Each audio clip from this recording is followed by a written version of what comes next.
Assalamualaikum warahmatullahi wabarakatuh. Sebelumnya saya minta maaf ya karena suara saya agak sengau gitu ya, karena masih kurang fit. Tapi nggak masalah, akan saya jelaskan untuk materi mengenai angka indeks. Nah, angka indeks atau sering disebut indeks saja pada dasarnya merupakan suatu angka yang dibuat sedemikian rupa sehingga dapat dipergunakan untuk melakukan perbandingan antara kegiatan yang sama, misalkan kegiatan produksi, ekspor impor, hasil penjualan, jumlah uang beredar dan lain sebagainya, tentunya dalam waktu yang berbeda. Jadi digunakan untuk perbandingan ya, antar kegiatan yang sama. Nah, kegunaan dari angka indeks sendiri ya digunakan untuk mengetahui maju mundurnya ataupun naik turunnya suatu usaha atau kegiatan ya. Jadi tujuan pembuatan angka indeks itu sebetulnya untuk mengukur secara kuantitatif ya terjadi perubahan dalam dua waktu yang berlainan. Misalnya indeks harga untuk mengukur perubahan harga, seperti misalkan berapakah kenaikannya atau penurunannya. Indeks produksi untuk mengetahui perubahan yang terjadi dalam kegiatan produksi. Indeks biaya hidup untuk mengukur tingkat inflasi dan lain sebagainya. Itu kegunaan dari angka indeks. Nah, terkait dengan angka indeks, karena ada waktu yang diperbandingkan, ada di sini dijelaskan waktu dasar. Di dalam membuat angka indeks itu diperlukan dua macam waktu, yaitu waktu dasar atau base period dan waktu yang bersangkutan atau waktu yang sedang berjalan, current period. Nah, karena nantinya kan akan diperbandingkan ya. Biasanya 2 tahun ya, 2 tahun di sini dibandingkan apakah mengalami kenaikan atau mengalami penurunan angka indeksnya. Nah, jadi kedua macam waktu ini dapat digunakan untuk melakukan perhitungan terhadap indeks tersebut. Nah, ada waktu dasar. Ya, waktu dasar yaitu waktu di mana suatu kegiatan atau kejadian dipergunakan sebagai dasar perbandingannya. Nah, dalam perbandingan variabel tahun dasar itu berfungsi sebagai penyebut. Jadi nanti ada tahun dasar dan ada tahun yang bersangkutan atau yang berjalan. Kalau untuk tahun dasar itu nanti digunakan atau difungsikan sebagai penyebut. Ya, ada pembilang, ada penyebut. Kalau untuk penyebut berarti tahun dasar. Kalau untuk pembilang berarti nanti tahun yang bersangkutan atau yang berjalan. Angka indeks pada tahun ini adalah sama, yaitu 100%.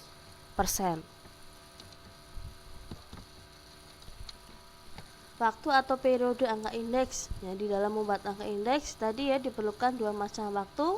Yang pertama tadi untuk tahun dasar atau waktu dasarnya disimbolkan dengan P0.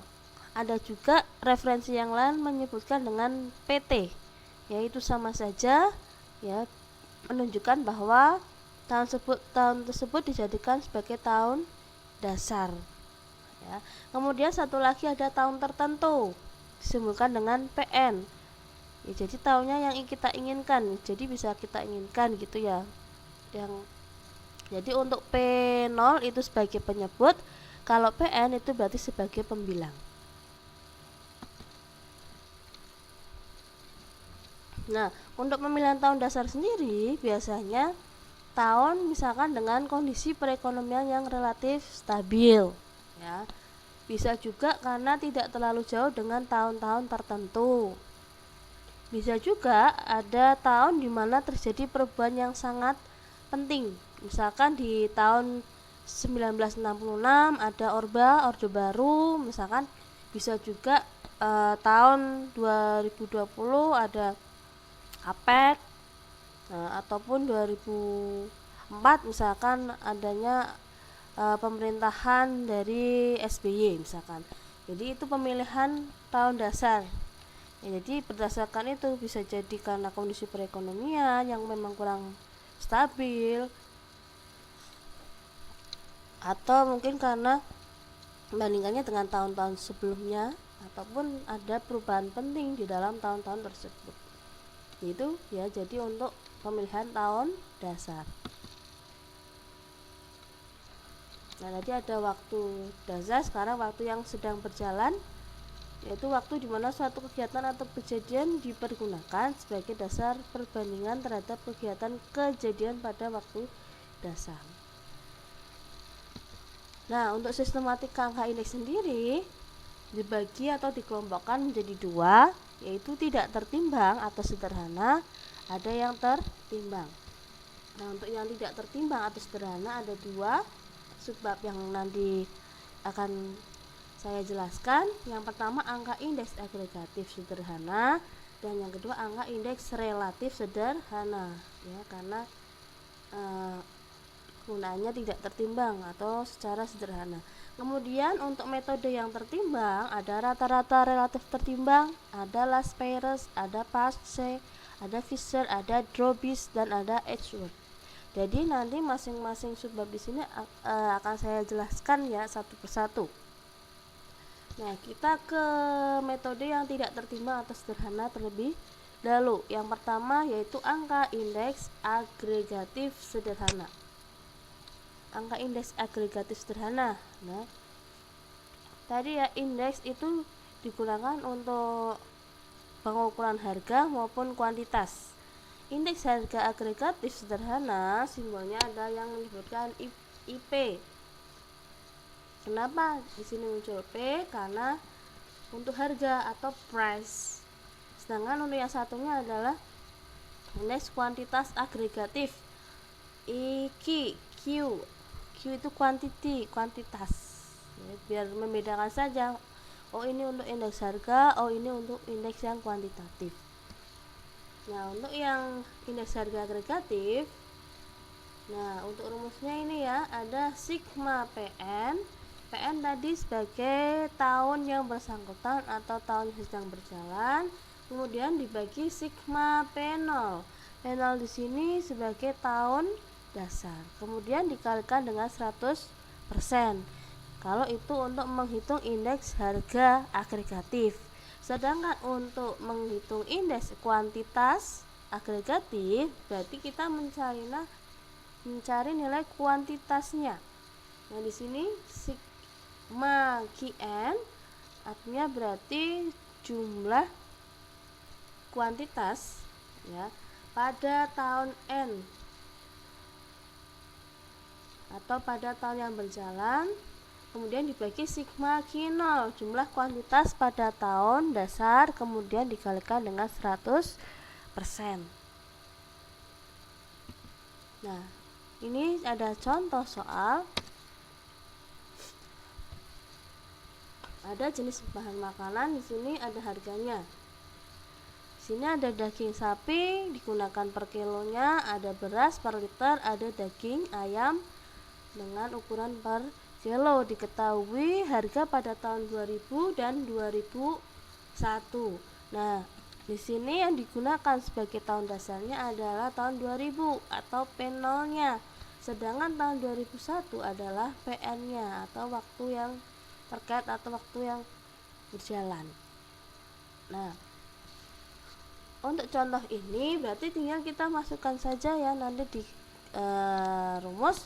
Tapi jangan lupa ini ditotalkan terlebih dahulu. Untuk jenis bahan makanan pada tahun 2000 ada 35.000 plus 2000 plus 10.000, hasilnya sebesar 47.000.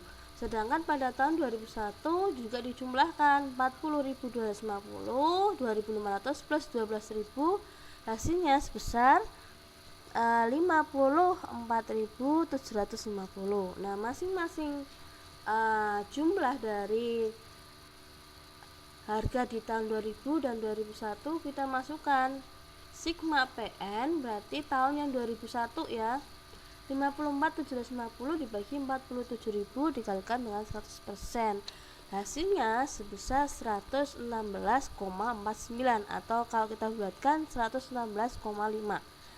Jadi harga rata-rata dari 3 komoditas Jadi harga rata-rata dari 3 komoditas bahan pokok yaitu daging sapi, beras dan daging ayam mengalami kenaikan. Kenaikannya sebesar berapa? 16,49, karena 100% itu dianggap tahun ini gitu ya. Berarti di tahun 2001 mengalami kenaikan sebesar 16,49%. Namun ya, ini bukan merupakan estimasi yang baik. Karena apa? Kita bisa melihat dari ukurannya. Daging sapi itu per kilo, kalau beras per liter, sedangkan daging ayam per kilo juga. Jadi di sini kan beras dalam bentuk liter. Nah, jadi karena ukurannya tidak sama, jadi bukan estimasi yang baik ya, karena tadi ukurannya nggak sama. Kalau misalnya kita yang beras ya, yang liter jadikan kilo, nanti hasilnya sebesar 16,45%. Nah, karena ini kan hanya sederhana ya, jadi tinggal ditotalkan per tahunnya, tinggal dibandingkan tahun yang berjalan dengan tahun dasar. Jadi sepertinya masih banyak kekurangan ya, termasuk ini untuk komoditasnya kalau dilihat ukurannya berbeda. Nah, itu tadi untuk yang angka indeks agregatif sederhana. Kemudian kita menuju yang angka indeks relatif sederhana. Rumus di sini di sini ya nilainya 0,n. 0 di sini berarti menunjukkan tahun dasarnya, n tahun berjalan. Sama dengan sigma PN dibagi P0 dibagi dengan jumlah datanya, kemudian dikalikan dengan 100%. Nah, ini contoh, masih menggunakan contoh yang sebelumnya. Nah, yang perlu kita lakukan adalah menghitung ini ya, karena di rumus ada sigma PN dibagi P0. Nah, PN dibagi P0 kan belum ada, berarti kita harus mencari terlebih dahulu di sini ya. PN-nya menggunakan tahun 2001, P0-nya 2000. Kita bagikan ya, 40.250 dibagi 35.000 dikalikan 100 ya, hasilnya sebesar 115 dan seterusnya ya. Kemudian jangan lupa ditotalkan di akhir. Nah, totalnya sebesar 360 dibagi dengan jumlahnya, untuk jenisnya ada 3 dibagi 3, kemudian kalikan 100%, hasilnya menunjukkan 120. Nah, di metode yang ini ternyata memiliki kelemahan juga ya, tidak dapat digunakan dalam analisis harga dan pasar karena jumlah konsumsi yang berbeda atau tidak sama ya. Jadi itu untuk metode yang tidak tertimbang atau secara sederhana.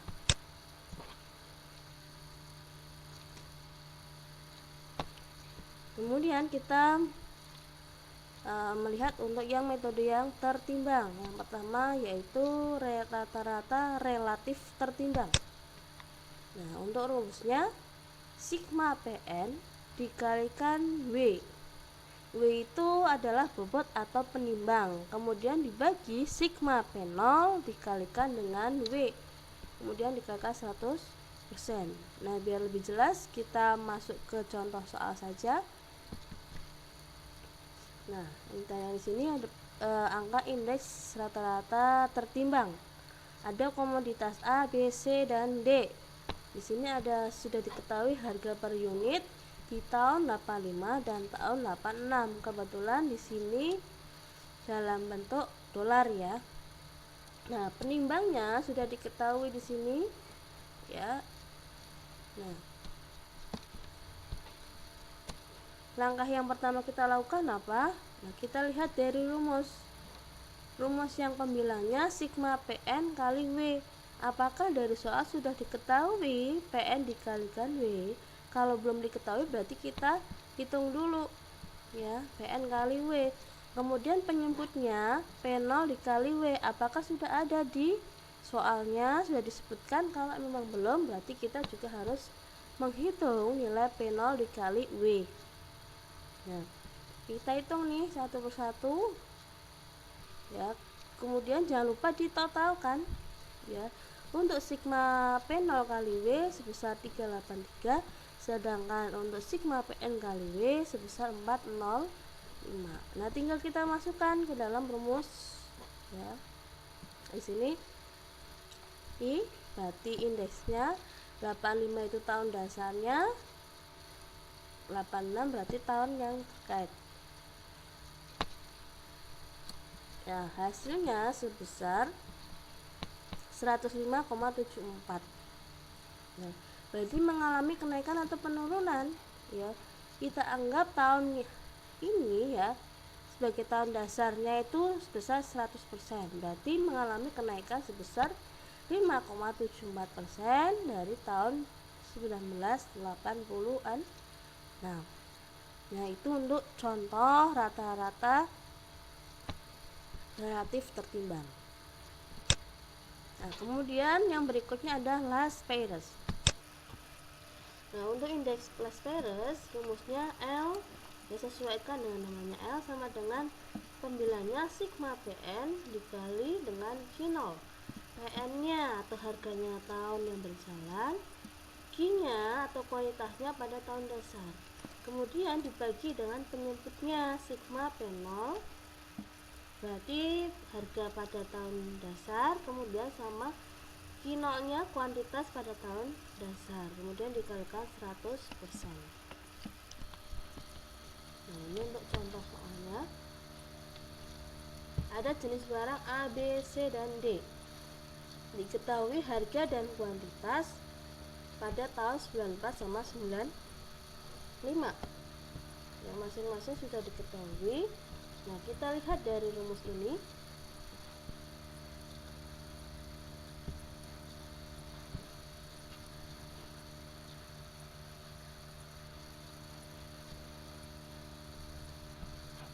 Kita menghitung ya, untuk yang penyebutnya P0 dikali Q0. P0 kali Q0. Di sini berarti tahun dasarnya tahun 94. Ya, tahun berjalannya 95. Nah, berarti dihitung dulu ya, sesuai dengan rumusnya. PN sama Q0 sudah ada belum? Kalau belum ada, berarti kita hitung dulu. PN berarti di tahun 95 kalikan dengan Q0. 150 kali 50 hasilnya 7.500. Ya, dan seterusnya, jangan lupa ditotalkan.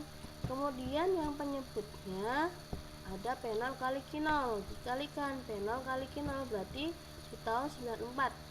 100 kali 50 ketemunya 5.000. Hitung sampai seterusnya, kemudian ditotalkan. Nah, dari total ini sigma P0 kali Q0 dengan sigma PN kali Q0 kita masukkan ke dalam rumus. Ya, 34.500 dibagi 27.000 dikalikan 100% ketemunya 127,78. Kalau dilihat berarti mengalami kenaikan ya, karena di tahun dasar dianggap 100%, berarti mengalami kenaikan sebesar 27,78%. Nah, ini untuk contoh yang indeks Last Paris. Kemudian berikutnya ada pas C. Ya, ada rumus di sini P, di sini menunjukkan namanya ya, sama dengan pembilangnya sigma PN kali QN. Berarti harga dan kuantitas di tahun berjalan dibagi dengan harga pada tahun dasar, kemudian dikalikan dengan kuantitas di tahun berjalan. Nah, contohnya ini ya, masih sama dengan yang tadi. Tahun dasarnya 94, tahun berjalannya 95. Masing-masing sudah diketahui harga dan kuantitasnya. Kita lihat ke rumusnya. Untuk pembilangnya PN dikali QN, apakah sudah ada di soal? Nah, kebetulan ini sudah saya jabarkan di sini ya, sudah langsung ada hasilnya. Kalau di soal atau kasus biasanya hanya menyebutkan tahun dasarnya dan tahun berjalan yang bersangkutan. Kita hitung dulu ya, PN kali QN, PN kali QN berarti 150 kali 45, 6750. Dihitung seterusnya, kemudian ditotalkan. Berikutnya yang penyebut P0 dikali QN, P0 nya 100 kali QN nya 45, jadi hasilnya 4500 ya. Dihitung seterusnya, kemudian ditotalkan. Nah, masing-masing total sigma PN kali QN dan sigma P0 kali QN dimasukkan ke dalam rumus. Hasilnya sebesar 125,61%, mengalami kenaikan sebesar 25,61%.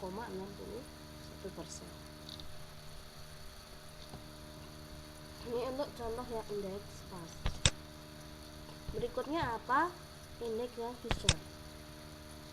Indeks ini juga merupakan indeks rata-rata dari model Las-Perez dan Pasce ya. Nah, di sini F tahun dasar, tahun berjalan sama dengan akar. Jadi berarti hasil dari indeks Las-Perez dikalikan dengan Pasce ya.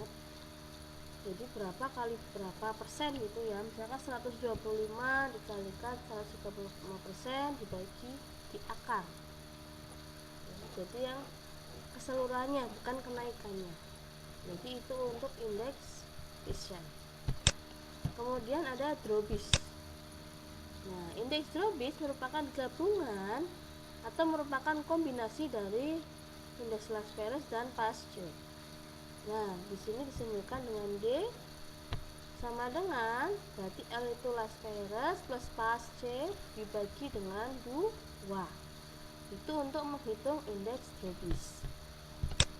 Nah, yang terakhir Edgeworth. Nah, di sini simbolkan E sama dengan untuk pembilangnya sigma PN dikali kurung buka Q0, berarti kuantitas tahun dasar ditambah kuantitas tahun berjalan ya, kemudian dikalikan dengan sigma PN dibagi penyebutnya sigma P0 ya, dikalikan dengan dalam kurung ya Q0 plus Qn. Ini contohnya. Jadi kalau dari kasus itu yang diketahui hanya tahun dasar dan tahun yang berjalan saja. Yaitu untuk kolom yang berikutnya ini saya sudah menghitungnya. Kita lihat ya di rumusnya untuk pembilangnya.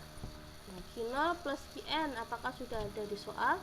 Kalau belum, kita jumlahkan dulu Q0 dan Qn. Berarti di tahun dasar di plus tahun berjalan 50 ditambah 45 ketemunya 95, itu seterusnya ya. Itu baru Q0 plus Qn, belum dikalikan dengan PN. Berarti kita kalikan di sini ya. PN nya berapa? 150 dikali 95, hasilnya 14,250. Dihitung seterusnya, kemudian ditotalkan. Itu untuk yang pembilang. Kemudian yang penyebutnya, Q0 plus Qn sudah ada tadi ya, sudah kita hitung dulu. Yang belum ada berarti dikalikan dengan P0 nya. Nah, untuk P0 nya berarti 100 kalikan 95 ketemunya 9500. Dihitung seterusnya, kemudian ditotalkan. Masing-masing total di sini ya dimasukkan ke dalam rumus Edgeworth. Hasilnya menunjukkan 134,375%. Berarti ini juga mengalami kenaikan sebesar 34,375. Nah, jadi itu ya untuk beberapa metode digunakan untuk menghitung angka indeks. Nah, jadi ini untuk sistematikanya. Silakan dipelajari dengan baik ya. Semoga apa yang saya sampaikan bisa bermanfaat untuk kalian. Terima kasih atas perhatian kalian. Wassalamualaikum warahmatullahi wabarakatuh.